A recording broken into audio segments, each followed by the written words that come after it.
Hello, man. Hello, Mgtows. Let me adjust this like always. Just wanted to stay, just wanted to stop by and say hello. Hello, Mgtows. There we go. Let's take care of that. Bring my pretty face back up. Okay. Hello, man. Hello, Mgtows. Just wanted to stop by and say hello. So, hello. That's it. No, not really. That could never be it. Hello, caveman.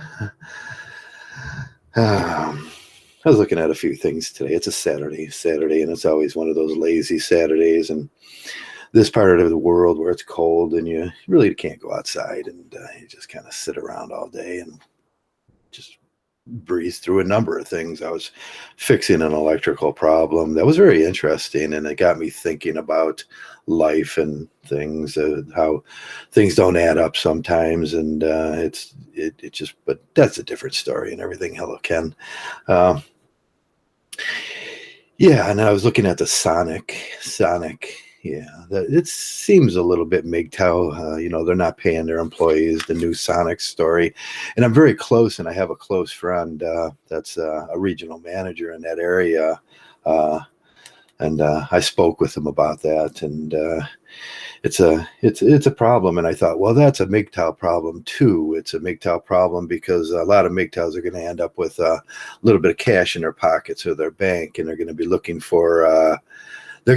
for things to invest in and things to put their money in, basically maybe a business. And businesses are always Mgtow things. And there's some certain things that I've learned in my lesson and learned lessons in life about Sonic. You take a look at Sonic, what Sonic is. Sonic is a franchise, and they sell franchise memberships or franchise. You can become a franchise member of Sonic, but that doesn't mean that you really own everything. You're a manager, is what you are. In Ohio, we have management contracts for franchises, and I've been involved in a few of these things, and they're dangerous if your location's not right, if they're just selling you an instant screw for whatever money you're going to put in, and you are going to put in some money, 120K, probably up to 160, 180, $360,000 for these franchises. And there's no guarantee these things are going to work. As a Mgtow, we should consider some of these things and what we look into and what we see. Now, in the newspaper, there was a story lately about the Sonics that wanted to pay their employees $4 an hour plus tips, but Sonic employees don't receive tips, and that's just fast food employees don't receive tips, and it's a lack of our government in Ohio to regulate these things and see the difference between a McDonald's worker that's not going to get tips. You don't never give a McDonald's, and they'll say, don't give us tips because the management doesn't allow it. The Sonic Corp in general allows for tips in a non-tipping situation. So it gives them the permission to pay these people $4 an hour down to whatever that low rate is, $2.80 an hour or something. And try to get away with that. And there's a lot of other problems with these kind of franchises. Franchises like that that rely on a bunch of pretty little young girls rolling your food out on roller skates in the summertime. But up here in Ohio, if you buy into a franchise like that, you may be making a big mistake because there's something called winter here. Winter. There's things that you have to consider. You're going to be shut down half a year, but you're still going to be mandated under management contract to buy certain things like a minimal amount orders. You're going to be mandated by corporate to run specials. And those specials may or may not lead to more business, and they may cost you money. Say if you're running Sonic's got great hot dogs. That's why I go to Sonic's, and that's how I know. And I do personally know a person that's upper management in the corporation. So, but I love their hot dogs. And if they're running a hot dog special, I'll go. But 2 or 3 guys in the car, no, they may not want a hot dog. So I get my hot dog for $1.80, and I get the Chicago one, and it's a great thing. And I love their products and everything, but that may bring in some cost to the owner, but they're going to sell maybe 2 other guys a hamburger or something. They got great hamburgers there too, and they're medium priced and they're good, and so it's a payoff. However, sometimes it might cost you money in those situations, but the corporates, what I'm saying is the corporate's going to mandate that to you. They're going to run a national ad and you're going to be expected to pick that up. It's like the Dairy Queen when they go like this and they say, hey, look, you can flip it over and it's good.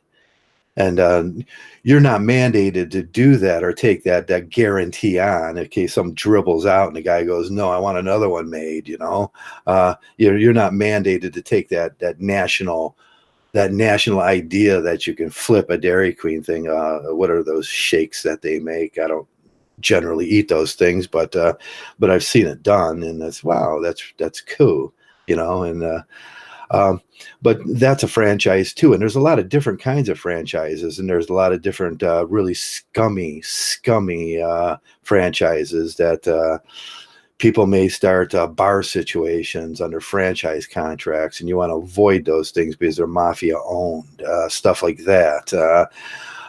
There's a lot of unreasonable people, and then I think in this case, with the corporation Sonic, there were some unreasonable demands on a business that was struggling to make it through a winter where people aren't going to come in. And well, the corporation took back over through legal terms a hostile takeover of those 3 or 4 stores, and tried to pull some pretty bizarre stuff. And I altogether don't think that a Mgtow with any conscience can go to a Sonic now and eat there and look at those people and want to be served by someone they know is being underpaid. I personally would never eat there now. It's just my life choice. But as for Mgtow's and as for the business options of Mgtow, Sonic would never be something I would buy into if I had a lot of money.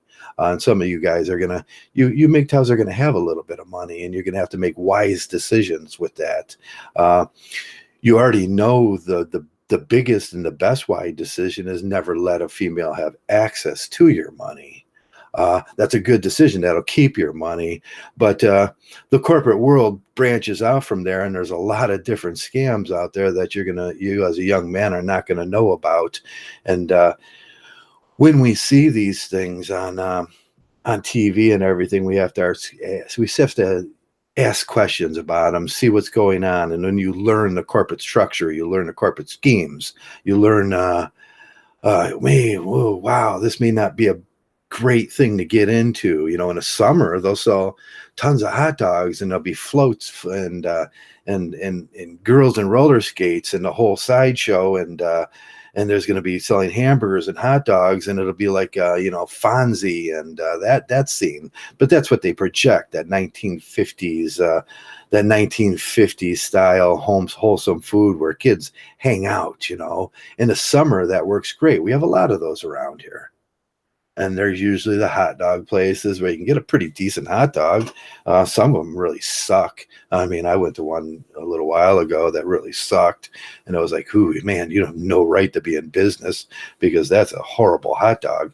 But, I mean, if they're not using Nathan's or an all beef hot dog with a good casing, there's no reason, to go to that store and buy a hot dog, because it's not I wouldn't ever eat a hot dog at a stadium either.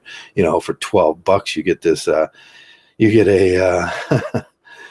a regular what is it, Armour hot dog with a fake casing over it and everything. That's just ridiculous. I think that's gouging. But here in America and here in Ohio especially, we have a Congress that doesn't really worry about all these little things, the little things like gouging, and you have to watch out for them, and you have to watch out for a lot of things as a Mgtow when you're going into business, what you can do, who's going to gouge you, franchises, how the franchise structures are, whether you should just start your own little restaurant. And I always say, as a Mgtow, we're so independent. If I wanted to start a coffee shop, I wouldn't buy a Starbucks. I would learn everything there was about making coffee. And I know everything there is about making coffee. everything there is. I probably make a better cup of coffee than Starbucks. I think Starbucks coffee sucks now because I make my own. I roast my own. I use the correct cream. I use, the raw sugar. I use organic this, and I make my own, and it tastes better, and it's better for me, and it's just a wonderful experience that I do. But so a lot of these, what are there? There's Starbucks, and there's Arabia Coffee, I think it's called, and probably 10 other coffee places. You could buy into one of those franchises if you have $360,000 to waste and give to some guy that's selling you what is just tantamount to a PUA how to pick up girls book. It's how to run your franchise, and they'll give you the distribution centers, and then they'll give you minimum orders, and you can do this thing under their logo. And I look at PUA. When I look at PUA, I see Sonic franchises. I see chicken franchises, and that's all they're doing is they're selling you a way to be successful at becoming the next PUA life coach, which is ridiculous. And we all know it's ridiculous. And we can take these lessons that we learn in Mgtow under the micro like that. When you look at PUA and you look at the viciousness of their competition and PUA, and apply what you learn to the bigger situations in life, like business, like life, love, like life. Mgtow prepares you. Mgtow prepares you, and you can cross these intersectional crossover analogies prepare you for how to think about a lot of things in life. And I would say, as an individualistic person, which Mgtows are, and we're all very individual, we're very, very I don't think there's one of us that act alike. I don't think there's one of us we find ourselves and we say, hey man, I'm happy being me because I love me. I'm the greatest thing. And then I'm the greatest thing since Jesus walked this earth. I swear to God. But that Mgtow gives you that confidence and that drive for success in your life and those things. And nobody talks about that when they look at Mgtow, and none of the media pundits will ever talk about Mgtow's honest advice with business and money and dating. And the dating always pisses them off so much that they can't see. They become like horses with blinders on, just going at Mgtow because they don't like that dating part, what we say about dating and ritualized marriage and all that. But there's much more in Mgtow. There's so much more. And it's a philosophy that transcendent to everything else in your life, from home ownership to your business to how you go out to this world and look at how your happiness is found. I think it's truly, truly American. It's America. It's Mgtow. Mgtow is America, and that's it's a wonderful thing we get around here. But the media, and they don't like that one thing we do, that one segment, that little thing we do, which we omit risk. And we got to take the risk, and we admit risk with, say, franchise places like Sonic. Oh no, you got to feed the wealthy, don't you? No, we're not feeding the wealthy. We're becoming the wealthy. We're the thing that's coming to take your place because we're better, because we have a better philosophy, because we're more honest, because we're more moral. That's what we're saying, and they hate us for that. They hate us for that. And of course, it's competition. Mgtow will be the ultimate competition to the world. We're very young. Give it a generation, give Mgtow 2 generations, and I think half of the billionaires in the world will be Mgtow. Or at least have a Mgtow type attitude about life. And it's all because a few guys were brave enough to say things like this. We're brave enough to articulate these things. Then your life should be happy. And that's it. I'm trying a little experiment. I woke up this morning, I looked at my monetization, and I noticed every video ever that had Mgtow in it, was demonetized, and only videos that were monetized. It's not that they demonetized the Mgtow videos, it's that they only monetized the ones that didn't say Mgtow. So I put Mgtow Trav up there. I was like, yeah, I'll go full boat into that shit. I mean, that because that's the way I am. So I'll just go full boat and see how that works. And because I don't care. I don't care. Um, but what they're saying is, along with that, is the demonetization, and that's not it. It's the being put into the onion and then being driven down in the onion of YouTube, and a silent ban from watching us Mgtows. That's the part that really bothers me. It's not that they demonetize me. It's not that that I have to carefully word my titles so I exclude the very group that I'm angling at, you know, which they would want, you know, and everything would be happy, happy, joy, joy for them if I would do everything they say for me to do. But I find as a Mgtow,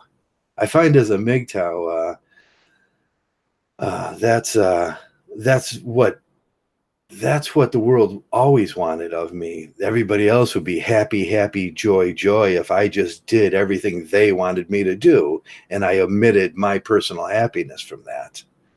And so we can see the reflection in YouTube, in society, against the Mgtow, against single men, against men just trying to pull through this world and have a little happiness while we do it. But we're not acquiescing to society with these wishes. I don't care if somebody's happy. I don't. That's their problem. YouTube's problem is to make themselves happy. Uh, not call to me to validate their very existence by not using some terminology that they find offensive, which is really not offensive. We're not harming anybody, and it's a life philosophy that works out for men. It's a life philosophy that works out for men in this world and could change the world. What's bad about that? We're not hurting anybody. I was looking through stats the other day, and I can't find a single stat where a Mgtow has actually ever harmed another person. Isn't that amazing? Have you ever heard of one of us? Have you ever heard of a Mgtow ever harming another person? I've never heard of it. We avoid those subjects. We avoid those confrontations. We're nonviolent. We're simply verbal. I mean, I was looking at the recent events in New Zealand, and I was wondering, oh God, is he one of ours? And then I soon realized, no, he's one of those eco-fascists. Uh, yeah, the popular term now, eco-fascism. He's an eco-fascist. He was a 5'8", 160-pound male that was upset about life, upset about other people. He thought everything, he wanted other people to do what he wanted them to do. He was the same thing as YouTube wanting me to do what, title my stuff the way they want it, because they get all triggered and offense. They're all, Joe, you're offending me. Boo, boo hoo. I don't care. And that's what he's getting triggered, and he's all offended by what he's seen in a different country, New Zealand. He lived in Australia, and he got to go to New Zealand because their laws are a little lax on gun control. And he went and he shot 59 people and murdered. He murdered 59 people, 49 people, and 200 others were hurt or something like that. And because he wanted what he wanted for them, he wanted them to say that they were Christians. He wanted them to say that they would agree to his terms. And in Mgtow, that's what we say the world is asking of us. They want us men to acquiesce to their needs, to become the worker machines, these meat machines for the system, the slaves. And we said, no, we're no longer those meat machines for the slave system. We no longer care what you want from us. I no longer care what anybody wants from me. If I choose to give something, I give it freely. If I choose to be a freaking Zeonite, I don't even know what that is, but if I choose to be one, I could be one, and I don't care what the world thinks about it. If I want to be a flat earther, I could be one if I didn't find that absurd. I could be anything I want to be or believe or say, as long as I retain some modesty about my language and about what I do say, I'm okay.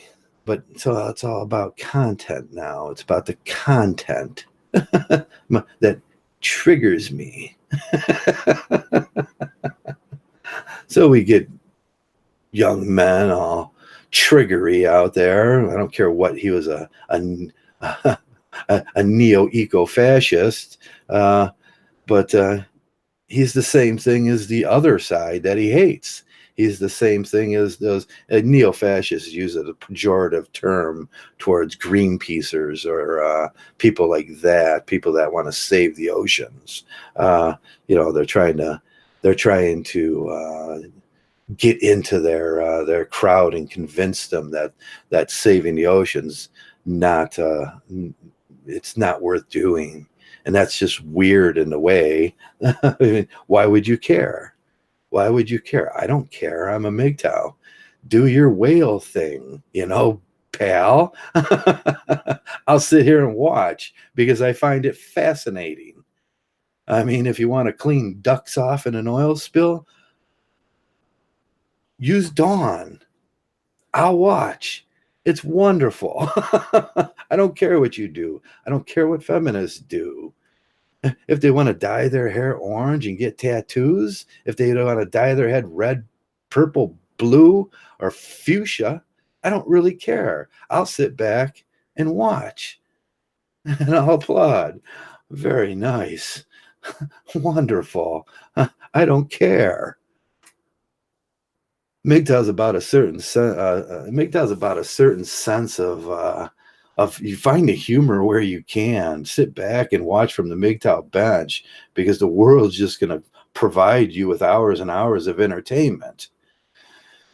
And it's going to provide you with hours and hours of horror too. That horror entertainment, 49 people dead in New Zealand because somebody wanted what they wanted out of those people. Somebody wanted them to act like him. That's not Mgtow. I think if the gentleman, the young man, would have had a little Mgtow in him, he would have said, "This is a worthless pursuit."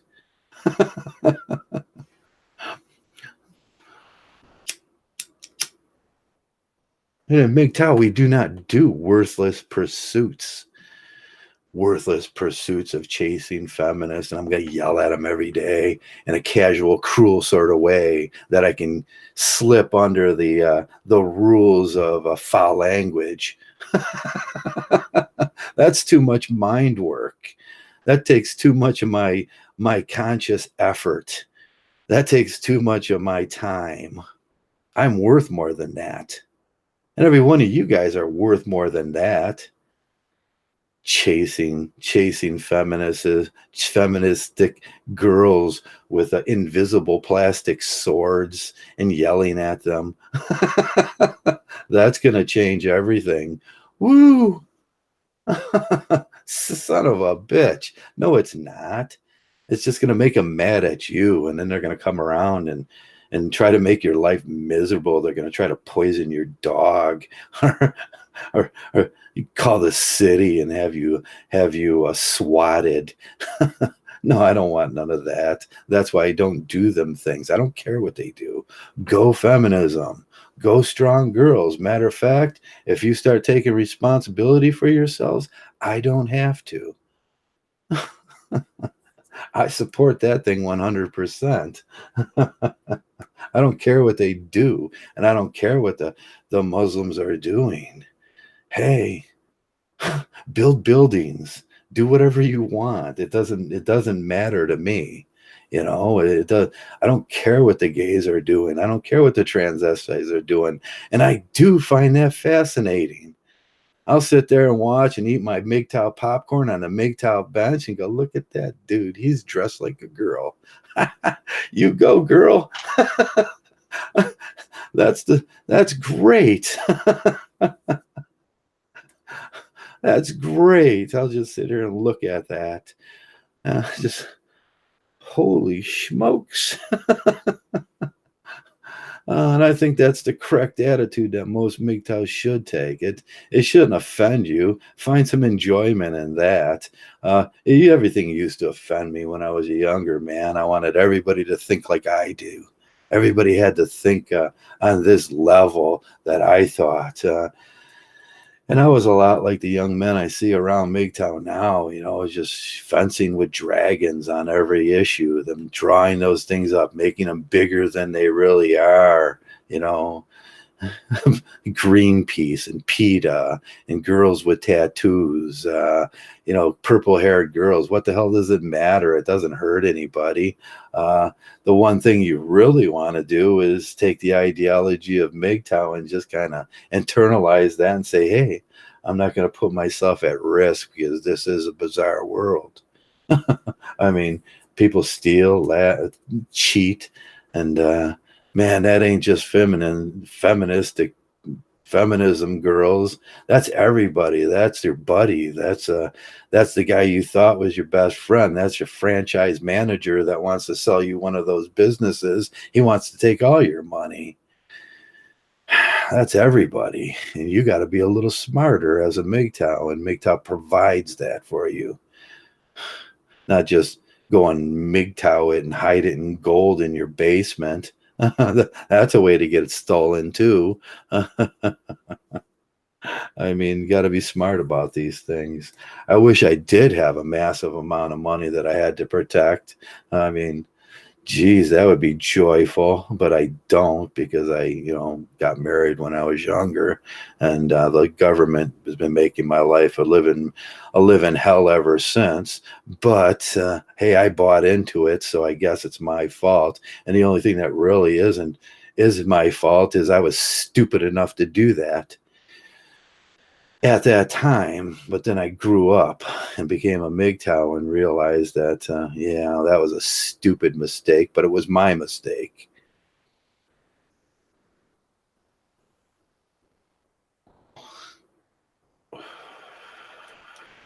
There's a lot of issues that I just don't care. I generally read the newspaper every morning, and the newspaper now comes in digital form on Google. So that's great. I don't have to pay for it anymore. Google killed the media, and we wonder why the media is like it is, the social media, when anybody says anything they want to say, and there's no logic, truth, or fact to it. And you can say anything. You can make up a story anytime you want, print it on Google, and they don't care. They ain't gonna fact check you anyways.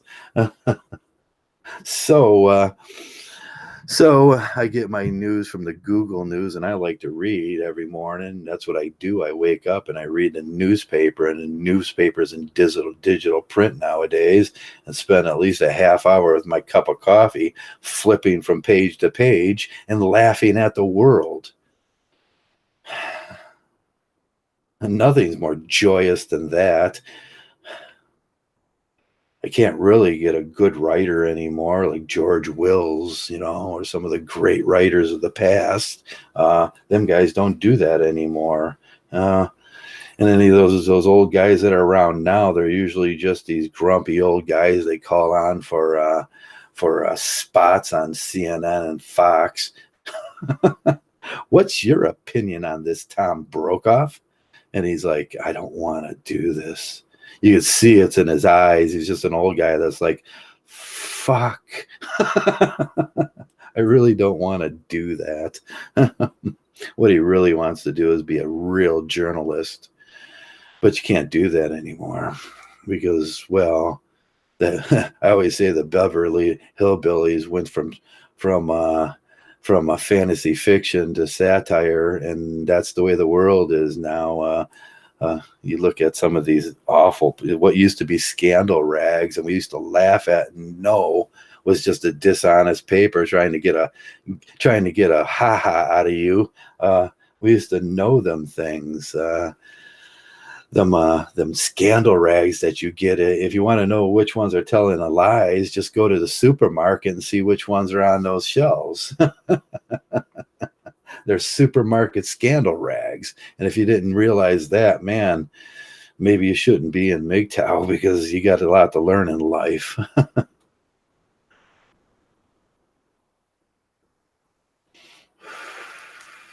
Who cares about John DeFoto's latest girlfriend, or if he got fat and was sitting on a beach and got a picture taken of him? Of course, it is some entertainment, and there's some schadenfreude in there when you see a fat John Travolta and you go, see, he's just like me. and you and everybody gets happy about that because nobody's better than me. That's YouTube in general. Nobody is allowed to be. The biggest crime on YouTube is you can't be better than anybody else because they'll hate you. Oh man. That's why PewDiePie is so average. I mean, he's the picture of the average person. He's the average guy. Everybody had a PewDiePie down the street that was silly and goofy, and probably set in his life to live in his mom's basement for the rest of his life because he could never get any. But on YouTube, he's like he's the ultimate. I could always tell the guy in the neighborhood that was going to fail because he acted just like that jackass. Oh, hello, guys. I'm just talking on a Saturday afternoon. We smell corruption. Hello, my friend. Hello, Austin Allen. I know it's a Saturday afternoon. Not too many people are watching. I had a problem with my my search. My search broke. I typed in Mgtow and I typed in today, and it gave me everything for the year. And then I said, well, that's not right. And I typed it in again, and I reset my Google, and I come back and I typed in on my YouTube search Mgtow, and I pressed the button for today's Mgtow news. And it gave me the results for Sandman for a year. And I thought, well, somebody broke YouTube. So I'll just do a podcast and enjoy that, because somebody breaking YouTube really is kind of funny. One of those young men down there, or young women, that were screwing around with the algorithms, trying to make it better, probably fix something that didn't need to be fixed. And now he's trying to figure out how to get it back to where it works again. Some bitch. I've done that plenty of times in my life, fix something that don't need to be fixed, and you're screwed.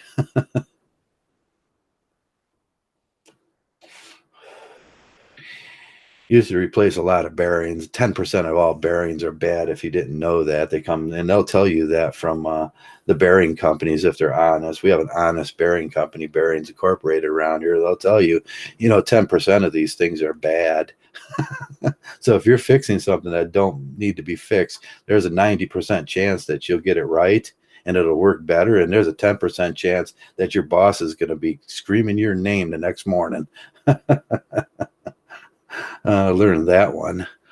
Good lubrication will keep a bearing in order for a good long time. But the art of lubrication has become I don't know, beneath most people. They think you just pump that shit in there and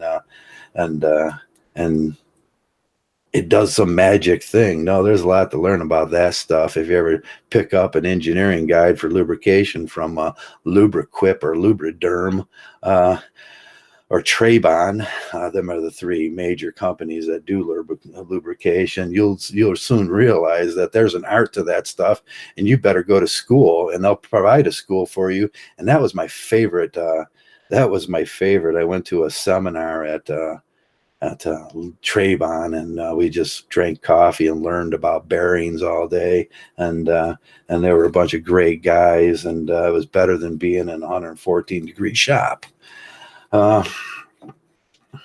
That was my favorite one. They did fishing tours too, which was great. And he was always nice and gave me the information that I needed. Uh, yeah, Sandman is the biggest channel here, and I guess that's why it comes up on my YouTube search now for today. All of his videos, even a year ago, because YouTube wants you to watch them.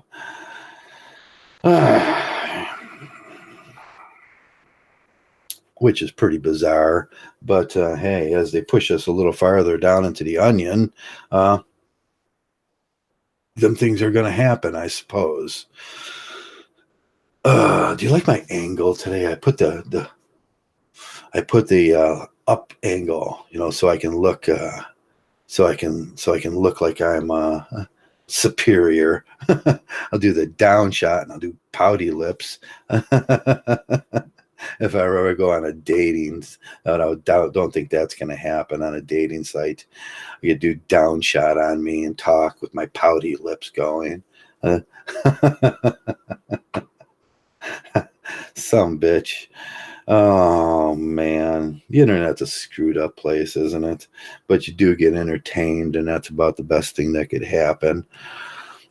If you don't take it too trigger, if you don't get too triggery, because you're going to be offended in 15 minutes on this thing.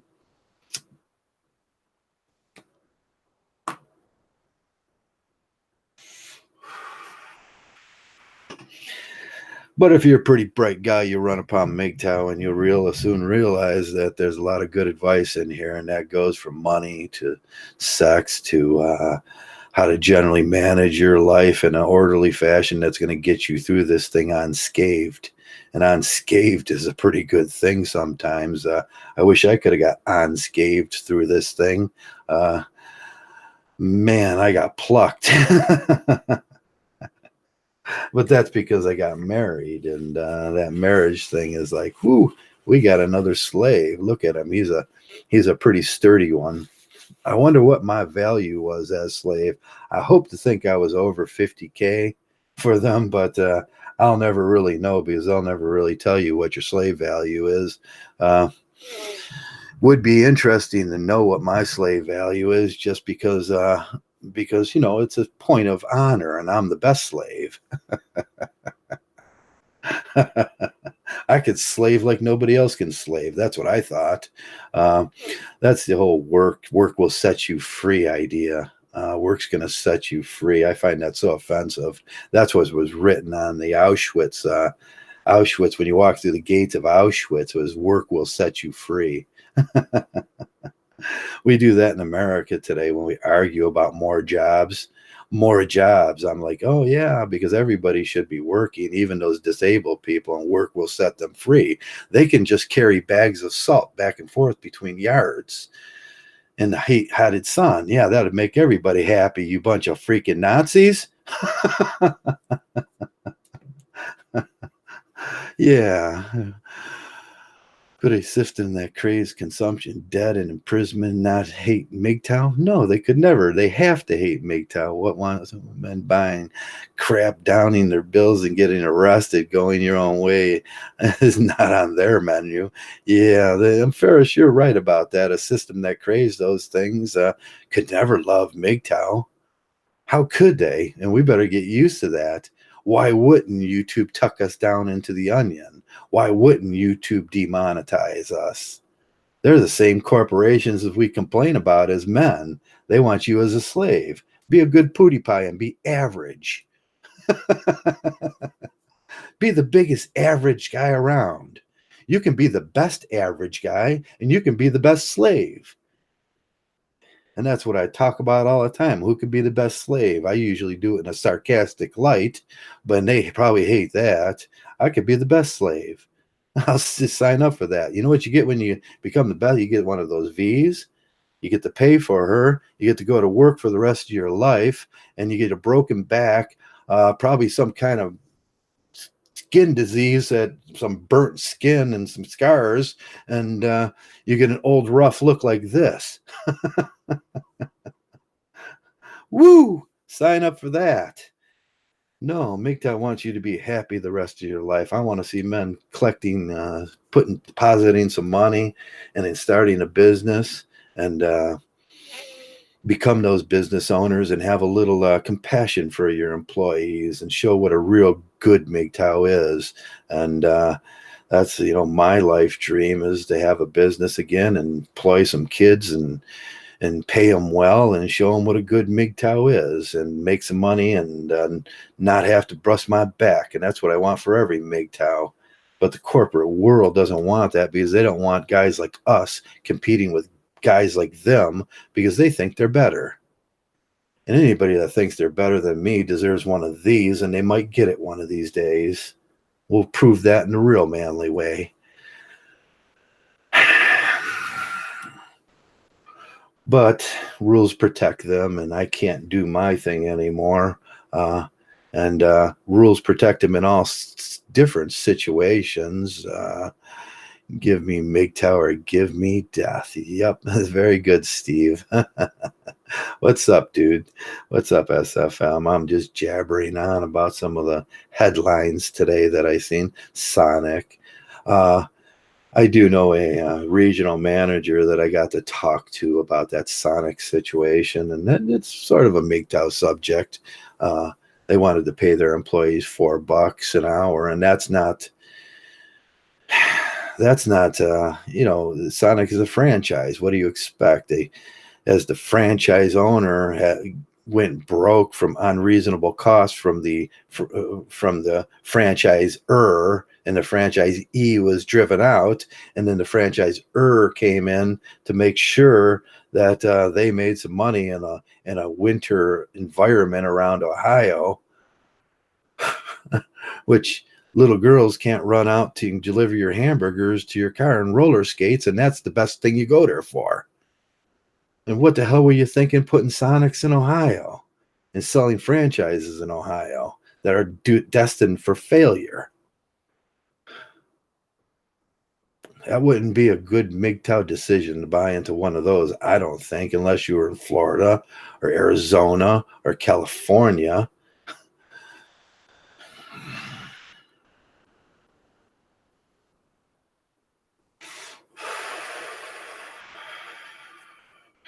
But yeah, the whole world's gone crazy, and we can see it in little micro things like that. This will go away, and no one will ever remember it, and Sonic will go on because they're a big corporation, and they don't really care. They don't care about you. They don't care about anybody. Corporations don't have feelings. What they really want for you is just to work hard and be their slave. If you get in one of those slave situations, you can be the best damn slave in the whole world, and it don't matter. All you are then is Uncle Tom, best slave. I'm not the best slave. I'm lazy, and I don't want to work like that. And I'll do it the Mgtow way.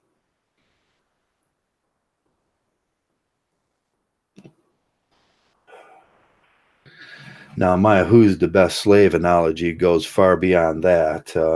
It goes into marriage, and it goes into a lot of things that we buy into this thing. And that's Mgtow's duty to explain this to young men, but I think we're failing lately. And everybody hates me for saying that because there's these bunch of magic thinkers out there that say that, woo, Mgtow has hit critical mass. Yeah, you keep thinking that. Uh, you keep thinking that. We'll have a job for the rest of your life thinking that one. You can go fence with dragons called feminist, and go over and do that. I'll just sit back here and laugh because that's a futile act, and I rarely do futile acts anymore. They take too much of my effort. And I'm too old. Man, I dropped a quarter at the store the other day, looked at it and thought, Jesus, that quarter ain't worth picking up. And I walked away from it because it would have hurt my back too much to lean over and pick that up. That's what they've done to this country.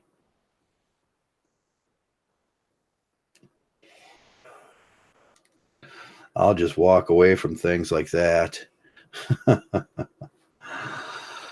But it took a couple of years in Mgtow to learn these things, and maybe I don't project them in the most user-friendly way, uh, but that's okay.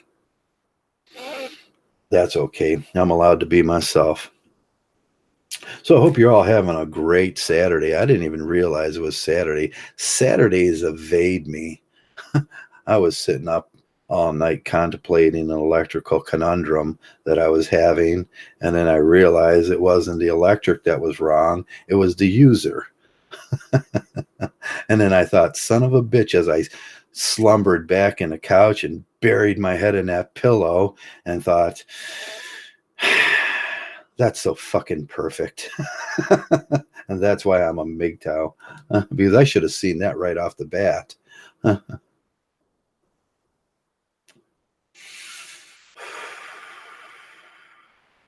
And that's what it's going to be most of the time in your life. You're going to be running through a conundrum in your head and realize, man, it ain't the mechanics of it, and it ain't the electric of it, and it ain't the biology of it. It's the freaking user. The fan's off because the fan was never plugged in, or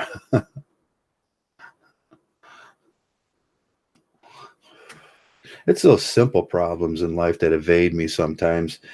We had a big problem down at the factory once, and there was it was a what was it? It was it's hard to explain what the machine did. It was a big oven, and it went to 900 degrees because case hardening of steel calls for 900 degrees over a period of an hour and 15 minutes, going through that exothermic, that's without oxygen, situation. And they had called us down and said, "Hey guys, hey," and they said, "Joe, it's just not working." And I said, "That's why I'm here. That's what I do in life.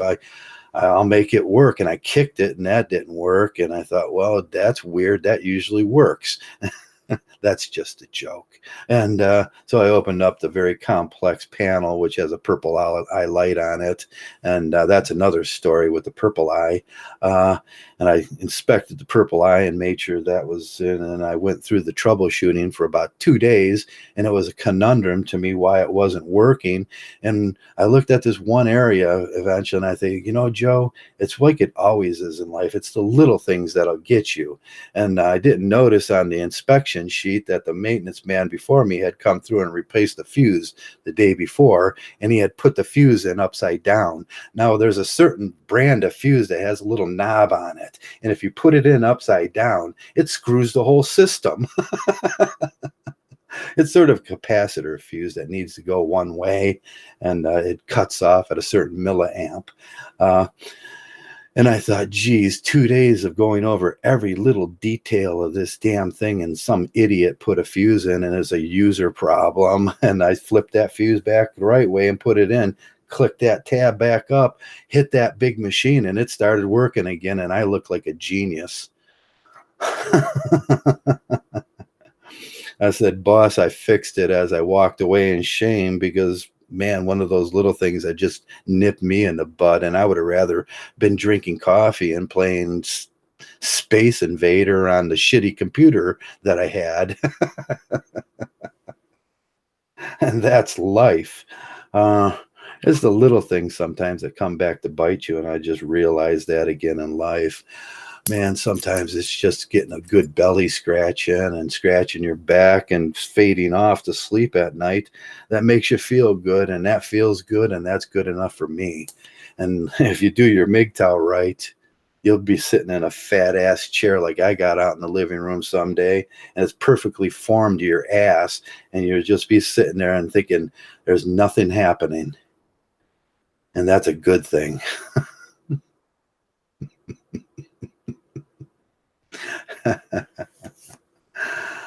Damn.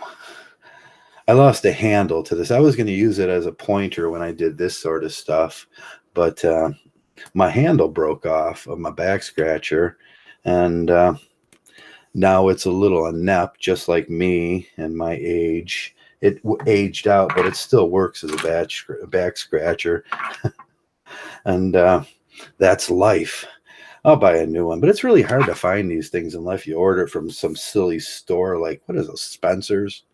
You got to go to a Spencer's, and God knows if there's any Spencer's left in this world. Um, but I'll find one. They probably got it on the Google. I'll have to Google it someday and use the Google machine. I'm sure Amazon probably has back scratchers too that may work. Hello, Sooth. Yes, Aaron, my designated spot in this world is electrician, but I rather call myself an electromechanic technician because I'm more of a millwright, and I like being a millwright. Hello, Misanthropic Zombie. Me and Mrs. Zombie had fun on a uh, on a podcast yesterday. There was two young people trying to explain why their love was so important that Mgtow should emulate that. And they were adorable, weren't they, MA? They were so adorable that I found it hard to create any casual cruelty in myself and give them bad comments because they were just freaking adorable. Cute couple trolling. They were. And I found it hard. And I seen all the guys doing the casual, cruel comments that just get out of here and stop trolling Mgtow and everything. But they were just so adorable that I couldn't do that. And I was like, oh man, I wish they lived next door. Because I'd have hours of laughs because there he was lying. And what he really wanted to say was, she's all perfect and everything. And I understand them sentiments because I had one of those one day that I thought was all perfect and everything. And she couldn't do nothing wrong until they turn off the video and she starts yelling and wanting that. And we all know that that big thing's a lie because as soon as he turned that video off, he was getting tattooed for every wrong thing he said. And he's starting to think, wow, that Mgtow's starting to sound really good. And that's where we got to be nice to these people because someday he might need us, and he probably will. But thank God that he does know what the acronym stands for, and men going their own way, and did the research because he will need that someday. And I just think that they were adorable, and I should have took a picture and hang it up. And there's Chad. He was Chad and Stacy, and I'll hang it up above my computer and look at him and just smile and think, what an adorable couple they were. Someday he'll be back, all beat up, probably missing a big patch of hair up here, and saying, Mgtow, you were right.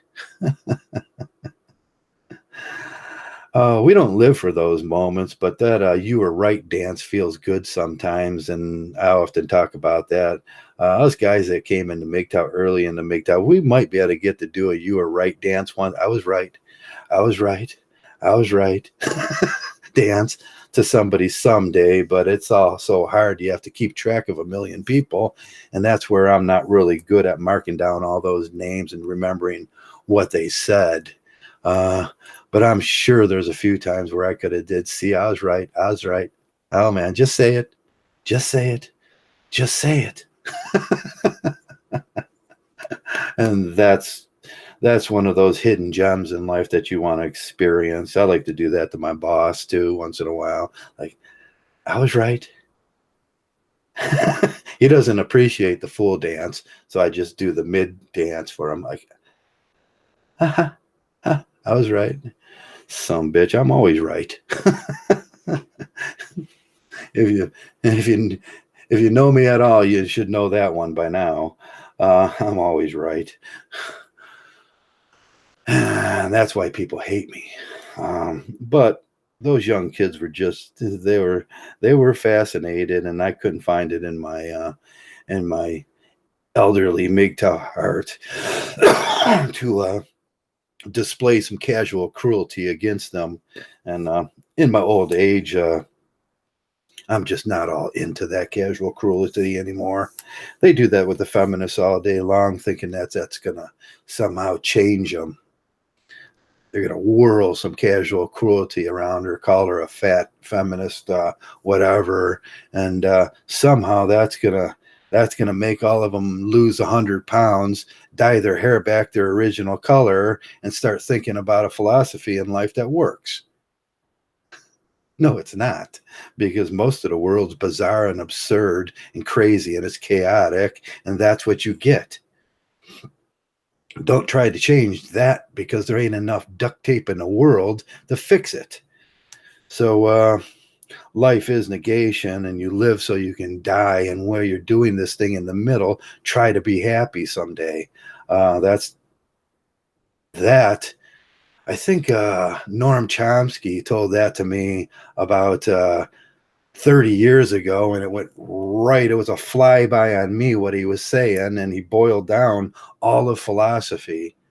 And he said, hey, you live so you can die. And this time period in between, try to make yourself happy a little bit. And that's all there is. And that's what we do here in Mgtow. Try to make ourselves a little bit happy.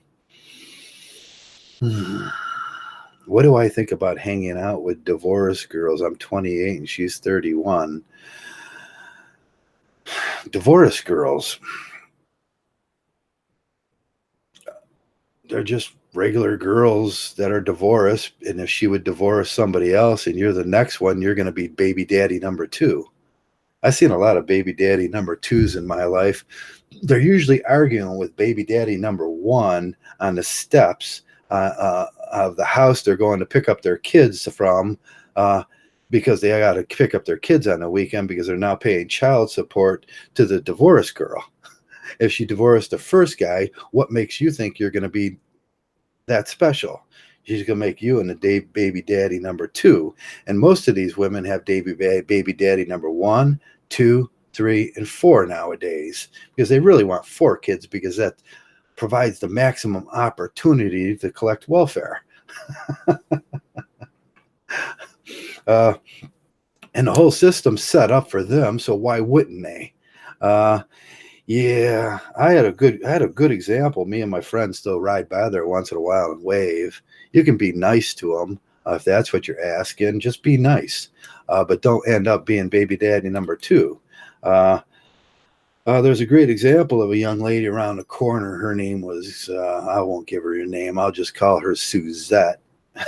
Because that's what she looks like in my mind, Suzette. And she had baby daddy number 1, 2, 3, and 4. And I got to watch that whole process within about 10 years. And it was fascinating. And the guys always did what guys do. She went out when she had the baby from the first guy, and she started looking for hypergamy, and she got the second guy, and he started tournamenting with the daddy from the first guy, and he was the next best thing, the better guy, and he became baby daddy number 2. She had a baby with him, then she got done with him, and then baby daddy number 3 came in, and then I got to watch on them sitting on the front porch on a Friday because I could visually watch it from where I live. And it was just fascinating. They would start arguing between who can be the best slave and what one baby daddy number 2 wasn't doing for her. And they are arguing like, you're not as good baby daddy as I am, and I'm the best slave. And that was just a fascinating. Me and my friend used to just sit here and we'd drink a Pepsi on the front porch and go, it's Friday. Guess what's going to happen over at Suzette's house? Because she had managed the whole wheel, and the whole wheel includes as many guys as she can bring into that. And at that point, I thought, at some point here, when you walk up to a female and she has baby daddy number 2 and baby daddy number 1, and you think you're so special that you're not going to end up being baby daddy number 3, I'll just let you do that. Because you know what? I can sit on my Mgtow bench back there and just wave and eat some popcorn and drink a Pepsi and laugh, because that's most guys in the world. That's most guys in the world, and that's the most enjoyment I'm going to get in this week. I can look out there now. In the summer, it's really interesting to watch Suzette and that whole thing. And I'm sure it's going to get live one day, and I don't want to miss that fight. They'll be pushing on each other like a bunch of sissies, and because basically they're the beta males, and they'll be pushing on each other and yelling at each other what you're not doing for her in his eyes. And that's the big problem I was talking about earlier. Everybody thinks this world's about what they can get from somebody else and make them a slave. Everybody thinks I'm supposed to be doing something for them. I'm not supposed to be doing anything for you or him or he or she or whatever pronoun they call themselves by. And that includes the government and women. You know who I'm supposed to be doing stuff for? Me. And that's the only pronoun that I really know in this world is me anymore. And that's what the problem was with the guy there in New Zealand. I thought he's going to just shoot 49 people because they weren't doing what he wanted. For fuck's sakes. I guess there should be a philosophy of who's the best slave. Somebody's got to write that one, and it might have to be me. But Christians love that slavery thing. They love that suffering. They call it suffering, not slavery, because it's a little less. And you can find some solace in suffering, but you can't find no solace in slavery. So they'll use a lesser word, call it suffering. I'm suffering for a purpose, so it'll work out. It'll be greater later. You ever have someone tell you that? It'll be greater later? That's what they've been telling you your whole life. You get through this kindergarten thing, you get to go to the first grade, and that's greater later. And you get through this middle school thing, and you get to go to high school, and that was great, wasn't it? And that's greater later. And then you get through this high school thing, and you get to get a job, and that's great, and that's greater later. And you get that job, and you realize it's not all what it was supposed to be, working at McDonald's for $8.25 an hour, but they give you a college option, and it'll be greater later. And then you will run up a $200,000 debt, but don't be fearful of that, because it's going to be greater later. And at the end of your life, 50 years old with a few kids, they say, hey, Social Security, and you're going to get to retire. But by that time, you don't really get to retire. Retirement's just that big fucking grand mal heart attack that you can have at 69 years old, and thinking back how, man, everything was greater later. Son of a bitch. But a Mgtow knows that that's not really true. And I'm not buying into that Jordan Peterson 12 steps to be greater later.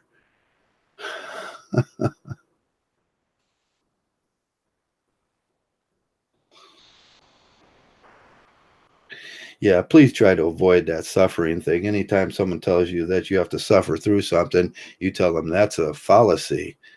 That's a fallacy of suffering, and I'm not buying into it. Learn that lesson, but well, you'll have to go through it before you can see the absurdity of it. And by the time you go through it, you look like this. Not that I ain't about the prettiest thing that ever walked this planet. Son of a bitch.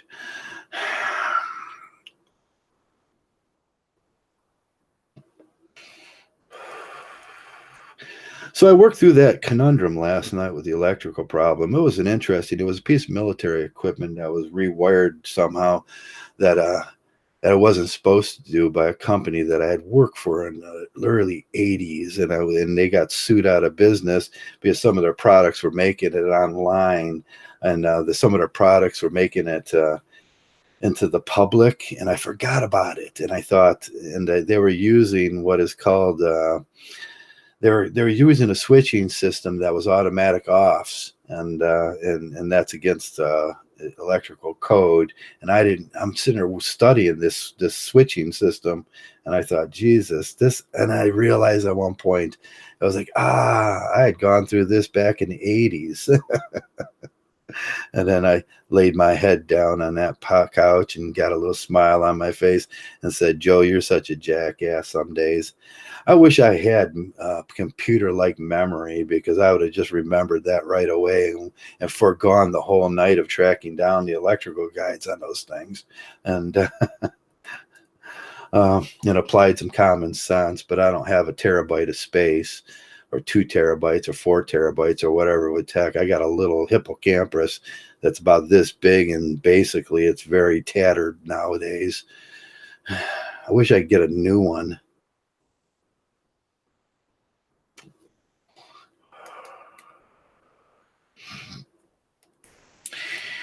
Man, trying to remember things from the 80s. We were talking about that earlier. The 80s were, phew.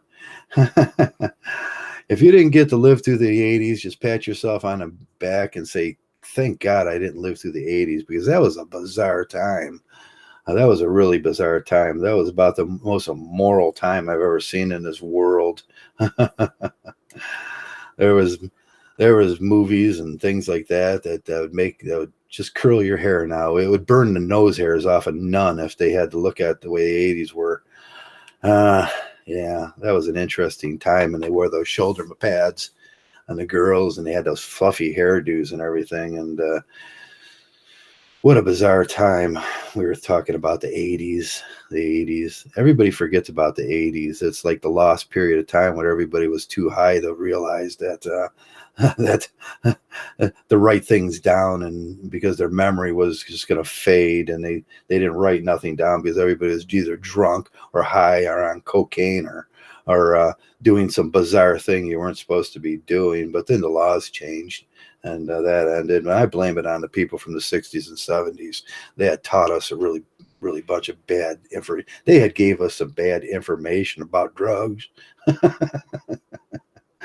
And I'll preach it every day. Don't do drugs, guys, unless you want to end up looking like some guy from the 80s with a mulligan haircut or a mullet haircut standing next to your Ford. Jesus.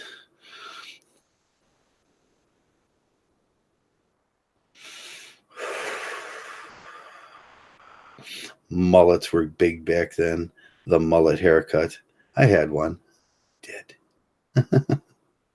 I had a mullet. Oh.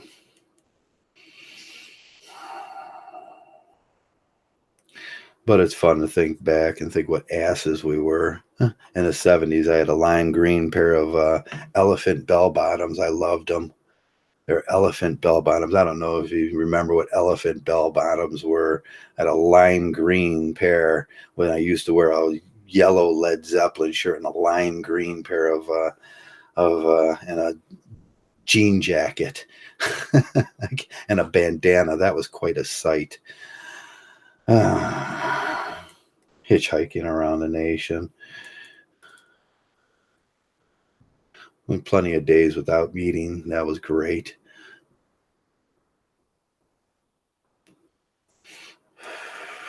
But we live and we learn.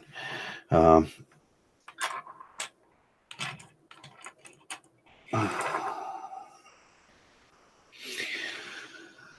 Mgtow, are you glad it came around? Are you glad you have it? Every person I talk that's ever become a Mgtow is like, God, I'm so glad I'm a Mgtow now.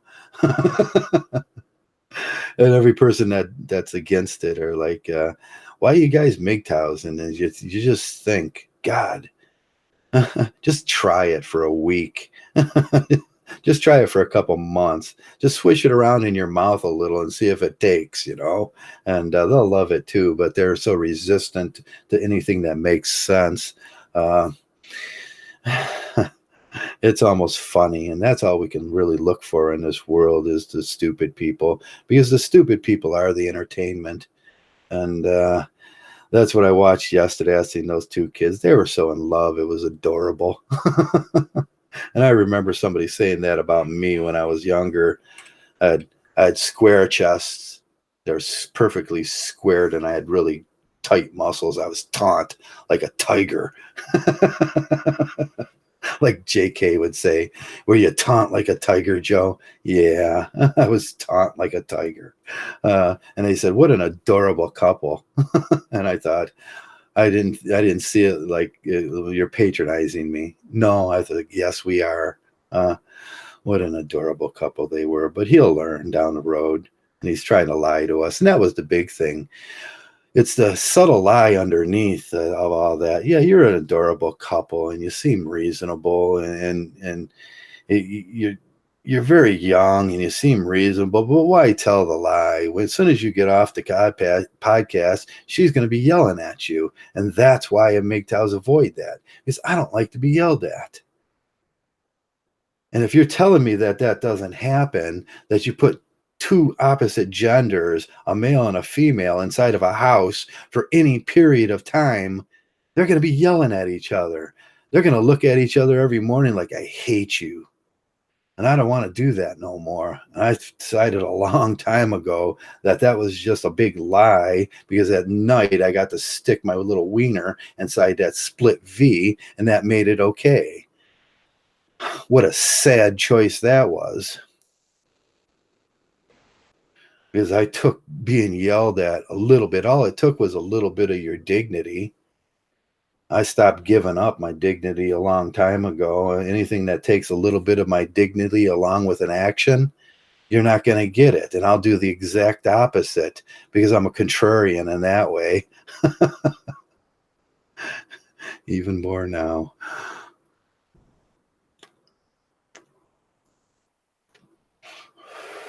Somebody asked me that question a while ago. What do you do with demands from the world, Joe, when somebody demands something, and when somebody figures I got to do something that they want to make them happy? I just do exactly the opposite, because I'm a contrarian. And I'll even tell them that I'll do that, and then they'll get real comfortable in the idea that I'm going to do that, and then I won't do it, and I'll look at the look on their face when I don't do it, because that's the enjoyment I get from that. Didn't do it, did I? Didn't do it. Look at your face now. And I'll laugh at people now. Anytime I get some request, and I don't care if it's from God himself down to the lowest human, anybody in between, suspect to that with me, whether it's the courts, whether it's some ex person that was around me, whether it was a friend or a boss. I get off on that shit now. I do exactly the opposite. And I've made it into a skill.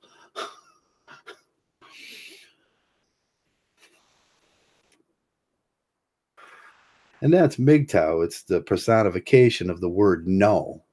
And if they want to push that thing where you just said no, just go along with it then, and go, what can I do for you? And then they'll tell you what they really want you to do for them to make them happy. And you go, sure, I'll do that. And then they'll walk away, and then you do exactly the opposite and look for the look on their face. Because that's a precious moment there. They should make those little dolls precious moments of those sad little faces after Mgtows just diss them.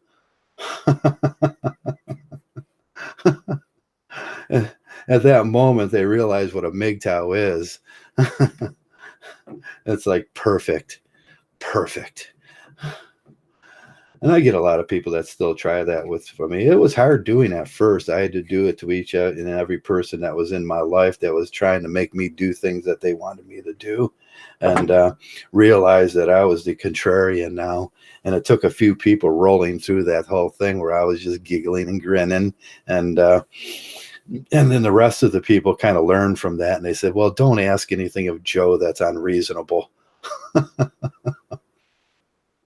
Because he spots absurdity and chaos and unreasonability in a second now as at old age. I mean, if you're trying to cloak it, I could see right through the cloak. If you're trying to present it in a trap, I won't step in it. Because I'm a Mgtow.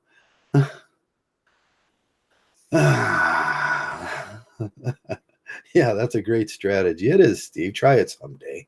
And then look at their face. Look how hurt they are.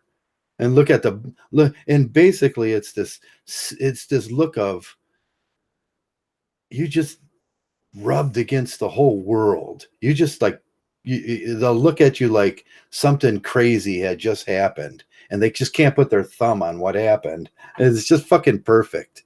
I wish I could get a snapshot of all those moments. and just put that in the ledger snapshot area of my bank, my knowledge bank, and just flip through them once in a while so I can just giggle and have some fun. It's those precious moments in life that you wish you can get a snapshot of. But like snapshots, you're always 1 second too late, or whatever you were trying to, you're searching for your camera while something was happening out in the street that you wanted to get a film of so you can show the guys on the YouTube. And by the time you get your camera, it's already over. That's life. The cops show up after the crime. And that's life. That's the absurdity of it. We have about this much need in this world for cops, because you know what cops' jobs are? To show up after the crime is already committed. And that's always too late. But too late in this world seems to be generally accepted.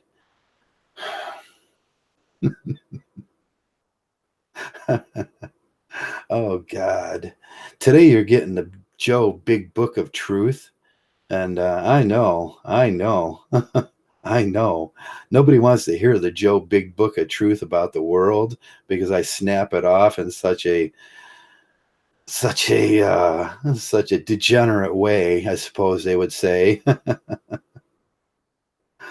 But life is bizarre and it's absurd, from speeding tickets to cops to courts to divorce courts to marriage to all up to your family members, and everybody wants something out of somebody else, and who can be the best slave. And I just sit back on the Mgtow bench and laugh. That's what Bernard Chapin told me to do once. And I thought, you know what? You're a very wise man. I'll just sit back on the Mgtow bench and laugh, point and laugh. Because life is negation. You live and you die and try to find a little bit happiness in between. And pointing and laughing provides me with some at least giggles in my life. Otherwise, it would be a long, long road of confusion that I was in when I wasn't a Mgtow. I never want to get back on that road again. Matter of fact, I can't even see it anymore. Where'd that road go? It veered off so far away now that I can't even see it no more, which just makes me more pleased.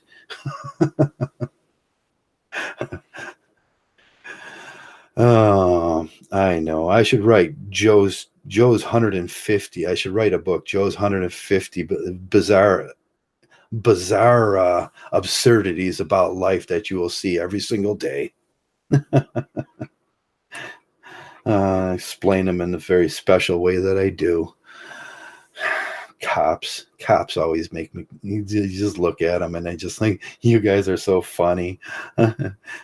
You guys are so funny, and they're really mean and they're really tough, and I know. I know, but that don't mean nothing when you're a walking absurdity. I just laugh at you. You can be 10 feet tall, and if you're a walking absurdity, you just look like a clown to me.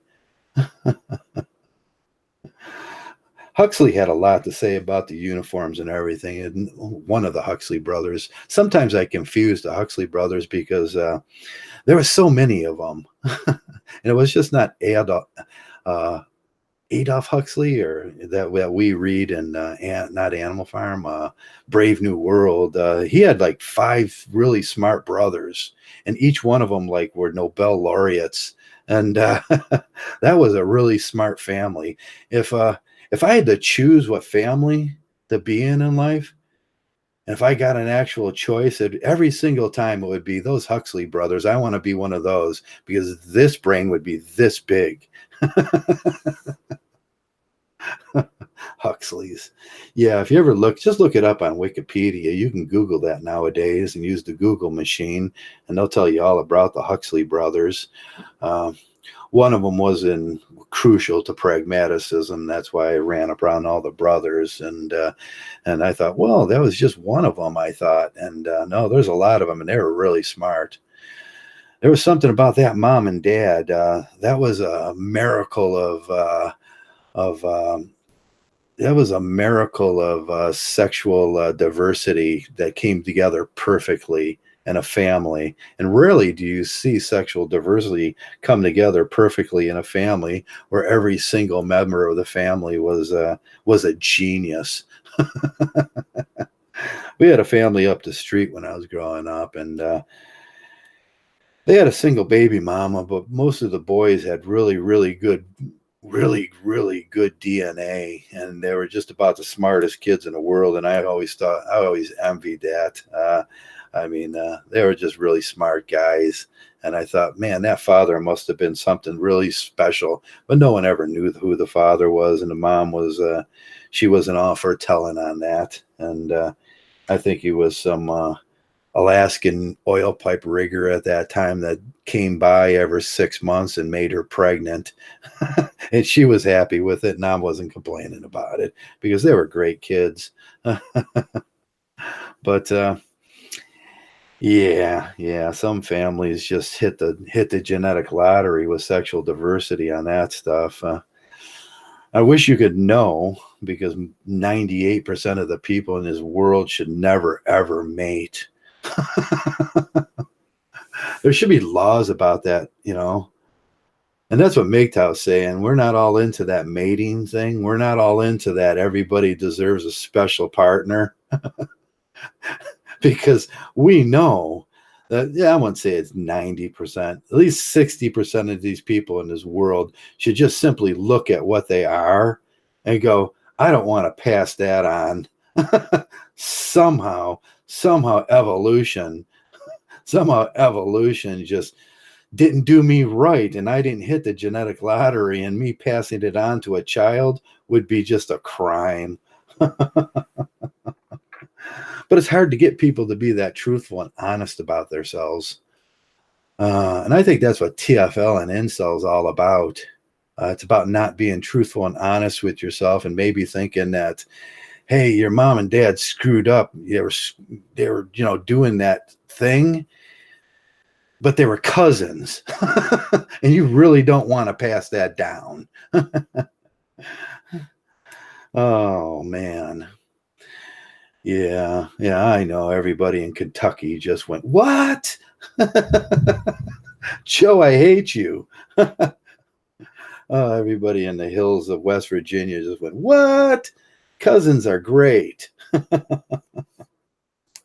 But it doesn't work that way. And hitting the genetic lottery is, we complain about it daily in Mgtow. We don't see we complaining about it. We talk about the top 20% of the males that get all the females. Yeah, they hit the genetic lottery. Well, at least their mom and dad weren't so close cousins that they made a pretty good person. But we'll complain about that one. And it only tells about ourselves. And maybe thinking, man, I should have never made it, because there's some kid out there right now with this brain. And it's like it never shuts off, and it's like a torture machine. And that's what I pass down to some of my kids, and I feel sorry for them. Wish there was Mgtow back then. I would have seen that earlier. They wanted downvote, but the mountains have the shit. Yeah, I'm surprised I haven't got no downvotes yet, because there's not. Who haven't I insulted yet? The West Virginians, we'll call them the Appalachians, because that's kinder. The Appalachian people, they're just mating with their cousins and their sisters and thought that was okay. They had a real problem in the Isle of Man with that too, didn't they? They were just mating with like whatever they can mate with. And I think they created a centaur. They took that to different levels and created a centaur. Son of a bitch. Oh, that's what that story is about. If you never knew that, that's what that story is about. It's about inbreeding. Greek stories are so watered down now and been so changed over the world. They don't represent what they should have really represented. And said, man, if you mate with your cousin too long, you're going to have a centaur. And raising a centaur may seem great, but it's not all a bowl of cherries or roses every day. And that's what the gods were simply saying, and they perceived people that were smart as the gods. Uh, but really, probably only about 20%. And I think me and Victor Frankenstein were talking about this yesterday. It was like probably the replacement rate is right around 1.68 instead of the government policy of 2.2. And I think, and plus 40-50% of society, if I could generally knock them off of if I could get sterilization for 50% of the people in society, I would just think that was great. But they would screw that up too. They would be like, they would start like, oh well, we'll do utilitarianism, and that'll tell us if all the rich people are allowed to mate, and they would screw that up. What would be the predetermining factor for allowing to mate? Someone would go, well, it's intelligence and IQ, and then they'd warp the IQ test to resemble something like a quiz on what's your favorite TV show. And people would screw that up too. And basically, it's a pretty visual thing. If someone's got autism or they got Down syndrome or they seem a little funny or off, they probably shouldn't mate. And that's 40% of at least 70% of the people on YouTube. But those people watch PewDiePie because PewDiePie is interesting to them because he's the most average person in the world. Absurdity. Oh man, God, I love this world. They should just make me a god. Really, give me some kind of power. I would throw fire bolts or something from the heavens down, because I seem to be the only one that understands it. And ooh, look at that. I went out for a steak today. Me and my buddy went out for a steak. I forgot it was Saturday, and I was sleeping on the couch, and he called me and woke me up. And mentally, I don't think like some kind of like time thing in my head. I slept in this morning, and then he woke me up and said, "Hey, you want to go get a steak?" And then I realized it was Saturday, and I was like, "Shit, yeah, I do." I forgot to buy that kind of meat last month, and I haven't gone to the store yet. Uh, I have hamburger and chicken in there, and I forgot to buy some steaks. And I like to eat a good steak once in a while, basically on Saturdays, because Saturday is a really nice day to start your grill up or go out to your local steakhouse and do that. And men should always eat some kind of fatty meat like that, because with that and a little zinc in your diet, it takes the estrogens out of you. That's why you should do that. But it tastes good too, and it's fun. We had a bizarre little quirky waitress too. She was about 56 years old or something, and she was what we'd call a dead teenager. And if you know anything about Urban Dictionary, a dead teenager is an old lady that tries to dress like a young person and has a giggly sort of attitude. And she was happy and everything, and it was quite okay. She was a great waitress, so I guess we gave her a good tip. And but we were looking at it, trying to figure out what it was we were actually seeing. And finally, I came up with the analogy. It's like, oh, yep, that's a dead teenager. she's just dressed that way, and it's it's weird to see, but it was okay, because in that kind of situation, all she was really doing was being our slave, and she gets paid well for that. And she brought us the correct amount of peanuts, and she filled my cup of coffee great, and that was okay. And some people would say I'm racist or gender biased for saying that, but she did a good job, and that's what really all she was supposed to do. And in my little world, at least, that's all I want. I pay you. Jill makes me the sandwich, and the better the sandwich and the nicer I am to her, the better the sandwich is. So I decided not to be snarky or quirky about her life choices and why she was working at the Texas Roadhouse on a Saturday afternoon, and let her know how she was really appreciated at that moment, because we were appreciating it in several different ways. And so those several different ways were, what is that? We're trying to figure out. She was so chubby that like we thought she was pregnant, but I said, go ahead and ask her. because I really just wanted to see the look on her face when he asked him for her that and she wasn't pregnant. And that would have just made my whole day. But he wouldn't do that because he had fell for that with me once before.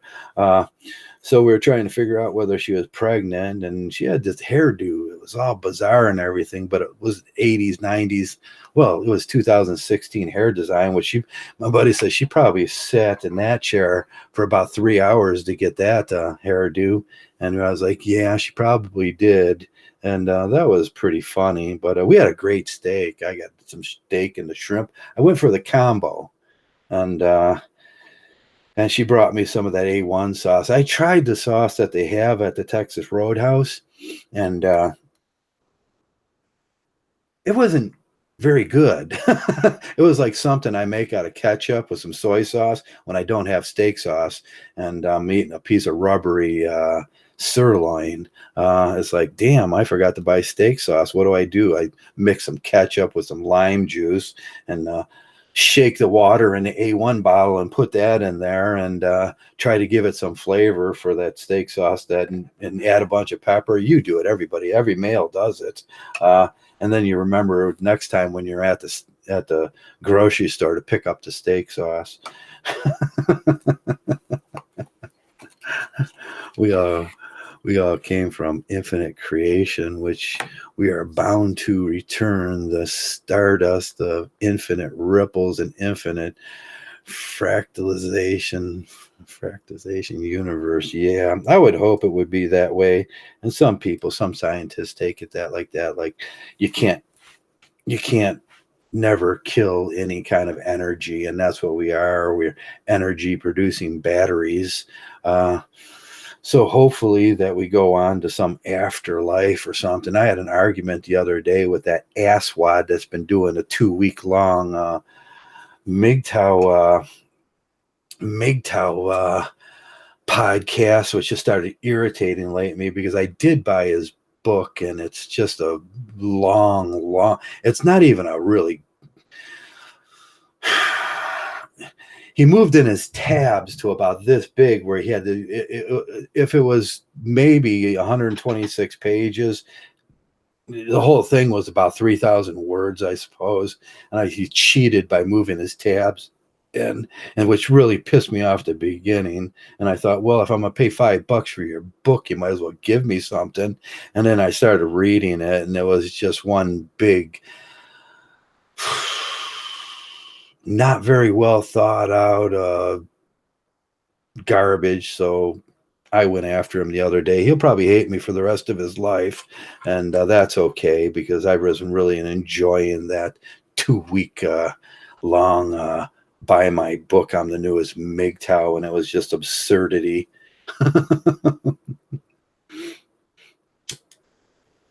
Yeah, I won't mention the young man's name.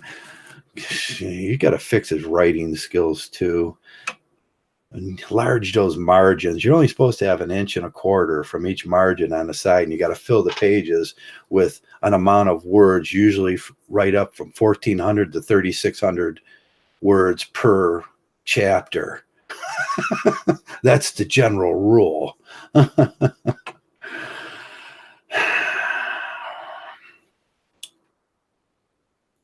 Jesus. But I paid $5 for the book, and he thinks that that's probably great, and I'll read it. One of these days I might read it online here and show you it's just contrarianism and more religious garbage that's trying to be spewed on the Mgtow.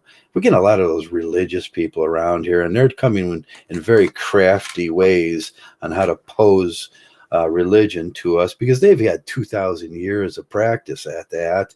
And us in Mgtow, we've only barely been around for maybe 15, 14 years. So we don't have a lot of practice at being Mgtows, but it catch on real quick because they're really smart.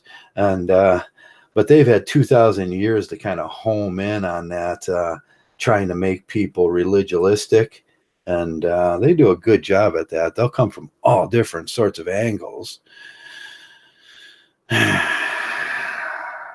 but I spot it like most traps in life. I spot it. And this had little jackwad will go off one day and say Mgtow's a cult while he's trying to develop his own cult. And that's where I just start laughing. And man, these guys are. We went through that a little while ago, probably last year sometime, where everybody was all on fire with calling Mgtow a cult. They were all on fire, and it's usually the prelude to where the Jesus people come in. And all they appreciate that young man or whatever he was at that time as a human being and what he was trying to say. Man, they took that a long way. And it's not that I don't believe in his father. It just means that I don't believe in what these jackwad human beings are saying, how it got here. And they're the ones that are the liars. And basically, I've never met God and I've never been dead. So don't ask me those questions because I don't really know. How do I know if he's a jackass unless I ever met him?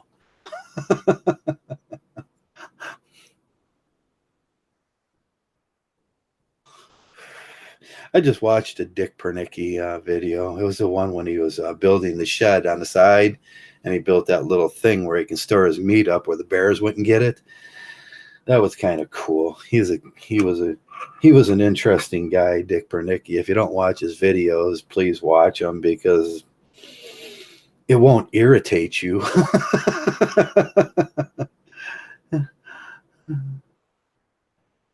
I actually was trying. I've been trying to figure out how to use Discord, and I know I got my Discord, but someone's got to explain all the buttons and everything and how I do it.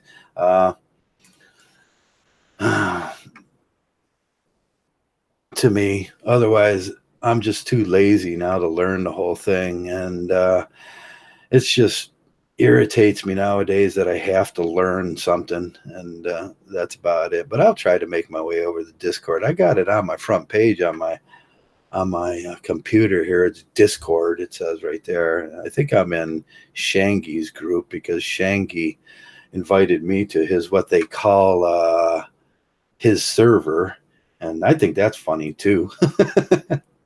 But I don't know what my server is. Someone's going to have to explain to me how I make my server on Discord because I can't.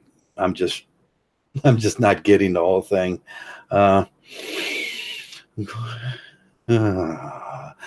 Hello, Ma.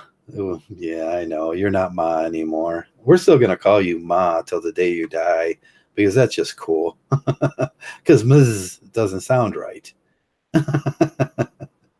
It's not. It's not. It's not light. It's just plain retarded. Yeah. Yeah. So Discord's on fire nowadays, and I've heard that. And some people were telling me if you get it, focus on the marketing, you can own server and take time to set it up. Otherwise, you'll just get bored of the TFM clones and dime a dozen spurgs. Yeah, that's what I was worried about. I got to figure that thing out. Maybe I'll do it because it might bring some traffic over the here. Because I've been losing a lot of. I've been losing this last year. I'm down to 1770, 2770. Usually I'll go, well, I did a great job because if I'm losing people, I'm telling more truth. The more people you piss off, the more truth telling, but they hate you for doing that. That's one of those queer little facts about life. The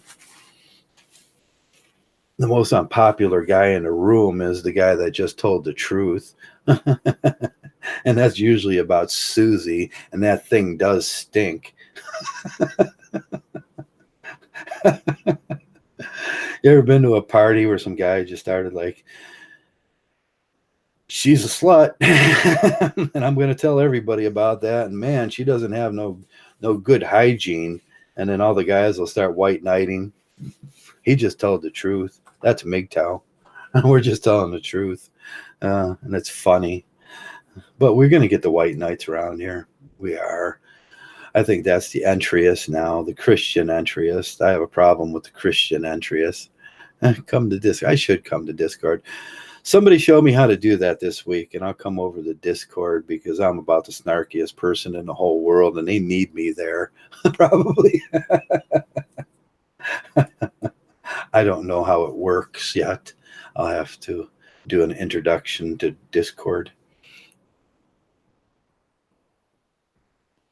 First thing I have to do is learn what that server thing is all. I asked SFM the other day, and he politely answered that that's what they call their space or whatever it is, their server, because I was confused. I thought there was a bunch of guys that actually had servers. I was like, you guys are great. Because I got to put together a server. I'd like to have one of those things, but I don't know what I would do in my server, what I would sell. I don't know. Maybe I'm just thinking about it like an old guy would. That's already your third cigarette, is it? I've been smoking like a fiend. I didn't smoke for like 4 hours today, and then I had my steak, and I got back here, and I decided to do this. So I sat down and grabbed my pack of cigarettes, and I'll smoke a few of them because I missed out on all that nicotine while I was out. If I ever have a nicotine shortage, my heart will just stop working. It will. I know that at least. Yeah. Yeah, life is great that way. But I just thought I would come on and talk to you guys for a little time and say hello and be snarky like I am. And it's been a great day so far. It's been a wonderful day so far. It was Saturday. God, how can you not have a wonderful time on Saturday? I forgot to hang I bought a Saturday is for the boys thing for all this back here. And I meant to fashion some clips so I can hang it. And I'm too freaking lazy to fashion the clips. And it's been sitting over there for like 3 months. I think I had it up for one video Saturday, my Saturday videos. Saturday is for the boys. It's always been for the boys. I don't know what the girls have. I don't know what's so hard to figure that out. Every Saturday, your dude's just going to disappear. They get really mad about that too. Every Saturday, the dude's just going to disappear. He's going to tell you something like, I'm going out for milk, and then he's going to come back 6 hours later drunk.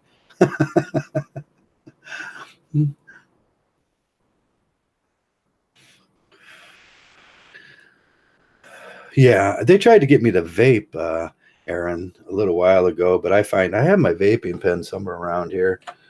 It leaks out all over the place all the time, and I find it very unpleasant. And I tried the nicotine patches a few years ago. Then I realized that I just like smoking. And it's hard to quit when you like something.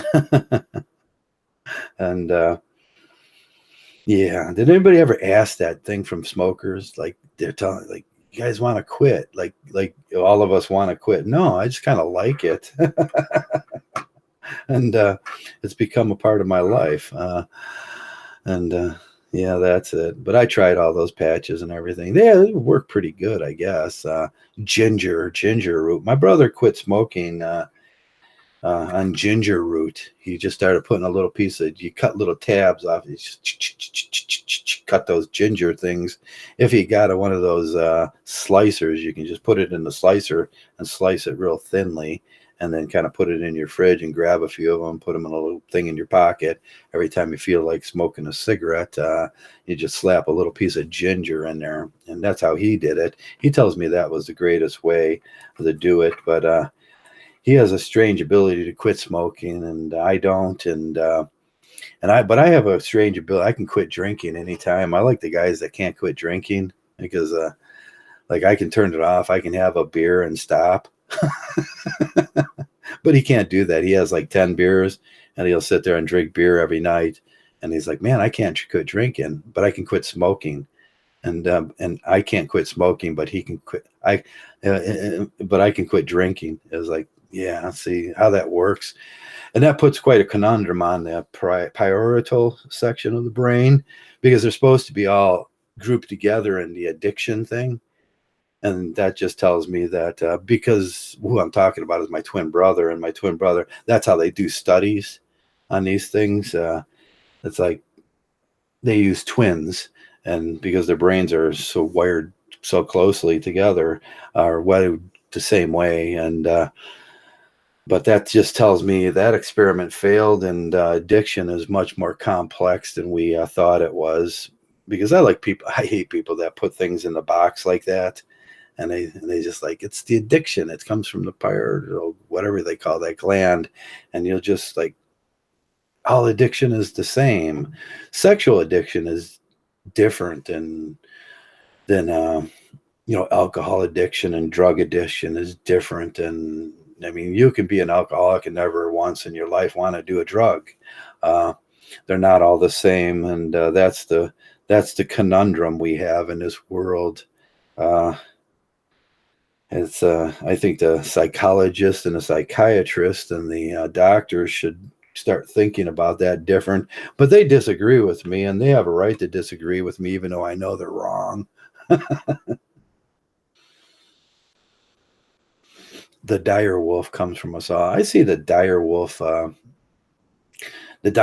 logo, and I always wondered. I always meant to take some time to wonder what that story was all the time. In my mind, it goes to Beowulf because I because I read Beowulf, but that's an interesting story too. Sort of Mgtow, if you ever read it and you kind of get in touch with the undertones of what Beowulf was about. But I don't know what dire wolf is about. I'll do the study someday. Even Sid, Siddhartha enjoys his vices before he found final enlightenment. Yeah, yeah, yeah.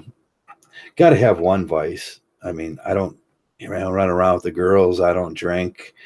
I usually try not to swear. I'm a pretty decent person nowadays. I don't steal anymore.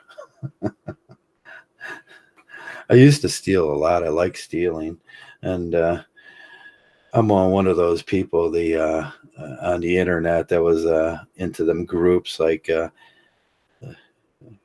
is like it's a weird group on the internet that's like all the people in the country all enjoy the resources of the country equally, but the corporate people stole them from us.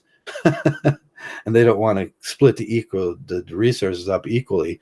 So when you go into a store and you steal something, that was just retribution for them stealing from us. That's was the group's philosophy. I used to do that when I was younger. I would like, okay, but I don't do that no more because I grew up. But I have one vice: smoking. Smoking, yeah, that's my vice. Uh, and it's not very monk of me. I know it's not very monk of me to do it,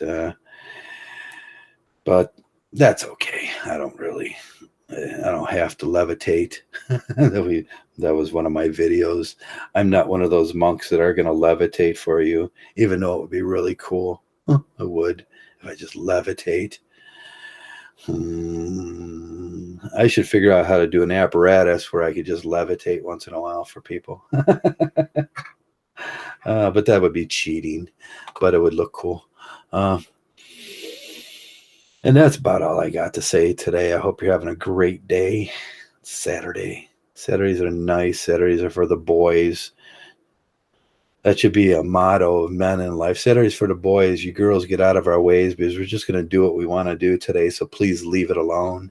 And that should be the motto of Mgtow. That's a way to take back at least Saturday. We'll just take Saturday from the girls, and they can do whatever they want, but just don't bother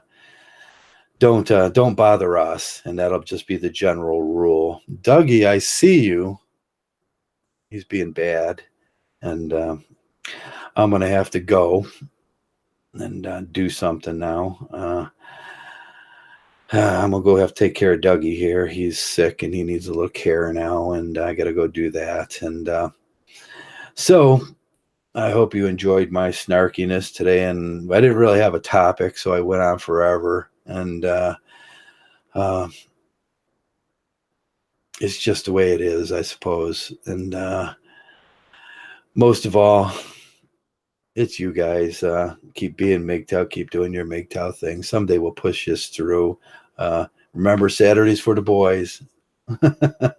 if, if you share that out there with the married men, that's one way in, I suppose. Just let them know that don't give up your Saturdays, because you're going to appreciate them. And that's it. That's all I got for you today. Hope you're having a great day. And Mgtow. And most of all, thanks for being a Mgtow. Mgtow.